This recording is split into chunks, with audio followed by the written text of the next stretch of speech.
going on, everybody?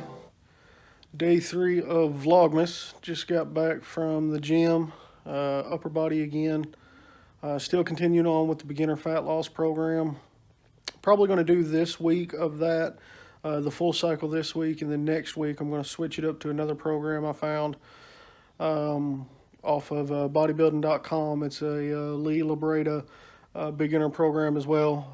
It's not quite as rookie, so to speak, is the one we're on now. It's a little more advanced, not quite all the way up into the advanced stages yet, but just a more advanced beginner program. So we're probably going to be looking at that next week. It is a full 5-day a week, or actually 7-day a week if you count cardio. It's pretty much being active every day. So we're going to look at doing that next week and bumping up the workouts and everything. But get through this week doing what we're doing, just the 3-day split, and the cardio and everything in between. So yeah, it was a pretty good one today. Got to increase the weight on a few different exercises. The first week that we done this, of course, this Wednesday will be 4 weeks since we've started. That very first week, we done too much at one time. So we ended up, hurting ourselves, or not really hurting ourselves, but, ended up with so much of a strain that we wasn't able to get the full workout in that week. So we were down and pretty sore for several days, and, didn't get the full effects of the workout. So since then, we've been, gradually increasing the weight, doing the sets and the reps and everything like we're supposed to, but with smaller weights than what we, think we can do, just to make sure that we get the full workout in, and then just gradually increasing as we've gone. So today, got to pretty significantly increase some things and got a real good heart rate pump and supersetted a few things together so that we could get a almost like a cardio effect, not really, but you understand what I'm trying to say, almost like an increased heart rate even while we were doing the weight training. So, really got the heart rate up, really got the blood pumping, really got the sweat flowing and everything like that is what I'm trying to get at. So it was a good workout. It felt good, felt productive, definitely a strain on the muscles, definitely a strain on the heart, getting things flowing, getting things the way that they should be. Today I got a video from the other day where I took my blood glucose measurements. I actually done that on camera so y'all could see how that progress works. And I think I'm just going to share that with y'all today. My son's got his CAP meeting, which if you don't know what that is, it's Civil Air Patrol. We've got that tonight. It's kind of like a ROTC, but for Air Force. So it's an auxiliary form of the Air Force for kids and everything. And so we've got that tonight. So that takes up pretty much most of the night. So I'm just going to do this introduction here and put that other video of the proper way to do their blood glucose measurements. I'm just going to put that together and get it uploaded, just to make sure that I can get something uploaded for you guys and I don't miss, a day on here. Want to try as best I can to do the day-to-day small vlogs in order to participate in this vlogmas, help get some content out there, help get the channel more populated, and help get the views and everything up. So yeah, that's the plan for today. All right, guys, so I wanted to show the actual process for checking the blood glucose with the little home meter that I have. This is a Rely-On. This is just from Walmart. The one that I had before, my insurance had changed and they didn't want to pay for the test strips and everything anymore. So we just went the cheap route and went and got one from Walmart, and that way we're able to get the test strips and everything really cheap and don't have to even worry about messing with the insurance on it. So we've got that.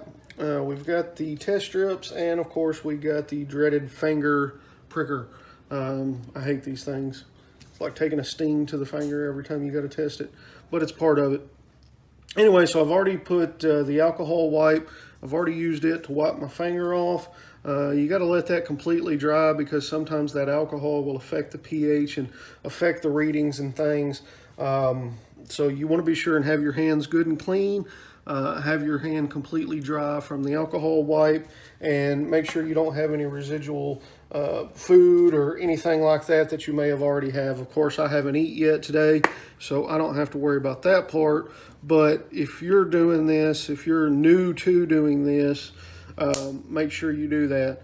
They actually have meters that are this same thing, that work for other things than just blood glucose. You do the exact same process, but they check things like ketone levels and things of that nature. So, you know, this process works the same for both of those. So maybe you don't need to check your blood glucose, but you've just bought a ketone meter and don't really know how to use it or anything yet. So this is the process. And I know YouTube doesn't really like blood too much, but maybe with this being for medical purposes, they won't have too big of an issue with it. So what I'm going to do is just take my finger right there and my little sticker here. And mine is an automatic push. It's got 6 needles in it, and you can switch. I'm on my last one now, so I'll need a new thing before too much longer. But you can set the depth of the needle, and then you just put it up to your finger and push the trigger, and it automatically hits you. So we're going to do that now. Y'all hear it click? Get a little blood on the finger there. And I don't like to use the first initial that comes out. I usually like to wipe it off. Squeeze again. And then just put it right to the end of the test strip. Mine doesn't beep or anything, but it starts flashing right there on the screen. So you can see it's got today's date, it's got the time, and that is my fasting blood glucose reading. My fasting is always higher than after a meal. It's just one of those things. They actually have a term for it. It's called the dawn effect, and a lot of type 2 diabetics in particular have a higher fasting rate because of your body's metabolic process during the night. So this is a 110, but again, before, my fasting rate would be up close to 300. So this is incredible compared to that. It does show 12:38 p.m. You know, again, this is, you know, that when you're thinking, oh, well, that's the afternoon. But this is still my fasting. I don't eat until 5:30 at night. We've gotten out of bed. I've recorded some video, different things like that. So, you know, it's later in the day, but I still haven't had anything. I'm still in that fasting state. So that's why that time's on there, the date on there, and then that's why that number is the way that it is. Again, like I say, the numbers that I've been hitting after meals have been in the 80s and 90s. So I'm real proud of that. Can't be happier with that progress. Yeah, and then afterwards, you just pull that test strip out and be sure and dispose of it properly. But yeah, can't be happier about the progress of that with the way things are going. You know, I really feel like the keto is beneficial. I really feel like, you know, the lifestyle change, getting off the carbohydrates, getting to the gym, all those kind of things have just been tremendous in dealing with the type 2 diabetes. It's been a life-changing process to just, you know, put it, I mean, there's really no other way to put it. It's been life-changing. It's been full of ups and downs, and you know, we're just getting started in it, but I am eager. I am happy with the way things are going. I am eager to continue this journey. I am eager to continue to see how things progress, and I hope that those numbers just continue to drop. Fasting numbers can go down more. After meal numbers can go down more. So that's what we're looking for. We're looking to get that A1C down as low as we can, and hopefully get off the medicine, and hopefully, you know, change the probability, the potential for the complications that come with leaving this disease uncontrolled. So that's the process. That's what I wanted to show you guys. I wanted to show you what we have to deal with on a day-to-day basis, on a meal-to-meal basis a lot of times, when we're really tracking and keeping a good log and everything. A lot of us have to do this, multiple times a day. It's a little uncomfortable with the constant finger pricking. Your fingertips stay pretty sore, but it's something we deal with. It's something that you have to do in order to be healthy and keep your numbers known to where you can manage and deal with them. But yeah, that's what I wanted to show you guys. I'm still trying to catch my breath from everything. Like I mentioned before, former smoker, so these workouts, really take toll on my lungs, but I'm hoping to increase the capacity on those and increase the ability to get through these without getting so winded. But I know that's coming. I know it's part of the process. We do have another weigh-in coming up on Wednesday, so y'all stay tuned for that. And just keep following along. Keep liking these videos. Keep sharing them with your friends.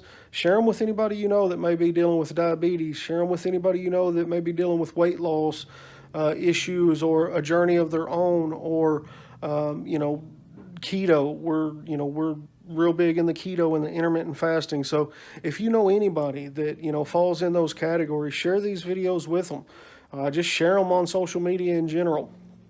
I haven't mentioned before, but I am on Facebook, I am on Twitter, I am on Instagram, the Bearded Diabetic on all of those. You can look them up, look me up, add me on all those, follow along with my journey, and help keep me accountable, help keep me pushing, help keep me going toward this goal of type 2 reversal, weight loss, and just an overall increase in health.